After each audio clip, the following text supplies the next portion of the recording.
Уже по сложившейся традиции третий квартал начинается с участия команды ВАК в празднике Дни культуры народа Абаза, который проходит в городе Черкесске. Это событие, объединяющее традиции и современность, отражающее единство абхазо-абазинского народа. Символично, что фестиваль проходит 23 июля, в день утверждения государственного флага Абхазии. Фестиваль проводится по инициативе председателя Высшего совета Всемирного абхазо-абазинского конгресса Мусы Экзекова. В этом году он юбилейный. Празднику единства исполнилось ровно 10 лет. Это большое мероприятие культурно сопровождается еще и спортивными мероприятиями, где наши спортсмены в количестве свыше 40 человек принимали участие. И это проходило в городе Черкесск. Наши ребята в разных категориях, в беге на 100 метров, в футболе, в волейболе принимали участие и заняли призовые места. Очень много проектов, очень насыщенный был этот период. И к концу года многие проекты будут завершаться. И в октябре, скорее всего, мы начнем уже формировать план на 2026 год. И, соответственно, это такой период написания планов и написания отчетов. Так что работа продолжается активно. Также мы принимаем участие в конкурсах, которые были презентованы в этом году. Это по направлению президентских грантов. И надеемся на то, что в следующем году в таком плотном сотрудничестве с фондом президентских грантов у нас будет очень много проектов. ВАК на протяжении многих лет ведет работу по сохранению нематериального культурного наследия абхазо-абазинского народа. В эти месяцы в Сухумском офисе прошла презентация нового документального фильма «Абхерца». Ранее фондом Экзекова были сняты фильмы Аимца Кячера и «Броня». Авторы надеются, что материал о народном инструменте будет интересен широкому кругу аудитории, от любителей музыки до исследователей народной культуры. Фильм уже доступен широкому зрителю. При поддержке Всемирного абхазо-абазинского конгресса в селе Члу завершаются основные ремонтные работы помещения, в котором в ближайшее время откроется молодежный досуговый центр. В центре будут организованы кружки, творческие мастерские, лекции и другие образовательные и культурные мероприятия.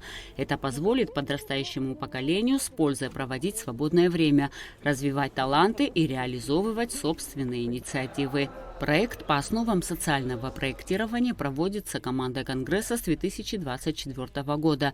В этом году он получил поддержку ОНО «Общественный центр социальных инициатив» в рамках проекта «Точка роста НКО Абхазия», реализуемого с использованием средств гранта президента Российской Федерации. Помимо образовательной была решена еще одна масштабная задача – создание условий для обустройства комфортных общественных пространств в школах сел Шашикуара, Мгудзарху, Апакпаши и Укум. Это позволило не только поддержать проектные инициативы учеников, но и создать новые комфортные общественные пространства. Совместно мы в 4 школах, это в селе Шашикуара Калского района, Пакваш, Укум и Мгудзарху, открыли 4 общественных пространства, которые оборудованы всем необходимым для самой разной деятельности. Это для проведения тренингов, это для проведения мероприятий различных. Детям были предоставлены ноутбуки, проекторы, экраны, микрофоны, аудиосистемы, столы, стулья, настольные игры. То есть все, что можно использовать для того, чтобы по различным направлениям развивать детей. Соответственно, мы это обсуждали с самими детьми, они сами выбрали, сами решали, что им интересно.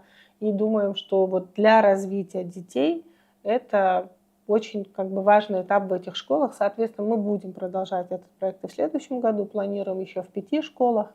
Пока идет обсуждение, в каких будет реализовываться этот проект. Отдел Всемирного абхазо-абазинского конгресса по работе с местными представительствами продолжает культурно-образовательный проект «Тайны истории». На этот раз его участниками стали ученики от Дюбжской средней школы. В течение дня юные гости столицы посетили 4 музея. Музей боевой славы, Государственный музей, Дом-музей Гулия и Музей Банка Абхазии. В каждой из локаций школьникам провели интересную и познавательную экскурсию.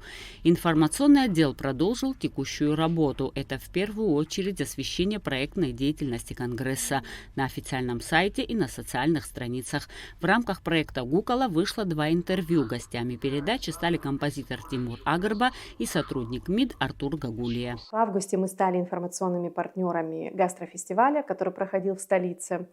Фонд Экзекова во главе с Мусой Хабалевичем пополнили ряды партнеров этого мероприятия. Оно стало очень ярким, масштабным событием лета. Мы широко его освещали, оно привлекло большое внимание наших читателей. Ну и, конечно, продолжилась наша ежедневная работа. Мы широко освещали совместный проект САНО «Общественный центр социальных инициатив» и другие проекты нашей организации. Все материалы о деятельности Конгресса доступны в интернете. Они напечатаны на 6 языках. Любой желающий может ознакомиться с ними на официальном сайте Конгресса. Эсма Джикерба, Лилиан Маршан, Абхазское телевидение.